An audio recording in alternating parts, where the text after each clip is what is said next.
On va déjà rétorquer, oui, mais je ne permets pas à la femme de parler dans l'église, qu'elle se taise. Bon, alors là, il y a un problème, parce que moi je dis toujours que la Bible s'explique par la Bible. Les 4 filles de Philippe prophétisaient. Il y avait des femmes qui prophétisaient. Alors expliquez-moi comment on peut prophétiser et se taire en même temps. Il y a un problème. Alors, là encore, il faut revenir aux origines. Il faut revenir à ce qui se faisait du temps de Paul. Parce que le mot sigao, se taise, dans l'Église, dans ce contexte-là, veut dire reste calme. Pourquoi il demande aux femmes de rester calmes dans l'Église? Pour une raison très simple.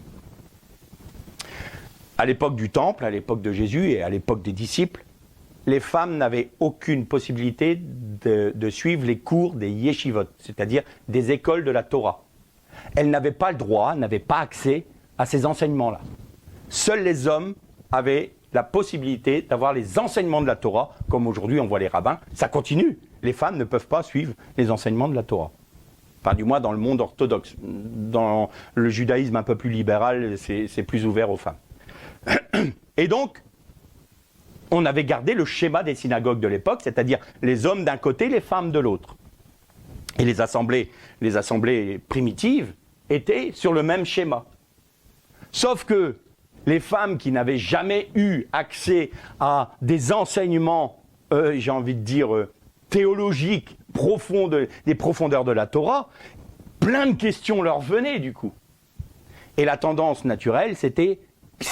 Elles appelaient leur mari, qu'est-ce qu'il a voulu dire là, le frère? Et donc ça commençait à faire un brouhaha dans l'assemblée, ça troublait la parole. Et donc, oui, mais je ne comprends pas. Et qu'est-ce que dit Paul dans le texte? Si elles ont des questions, qu'elles les posent à leur mari à la maison. C'est tout simple en fait. Mais on en a fait un dogme. La femme doit se taire dans l'église. Donc on doit dominer sur elle.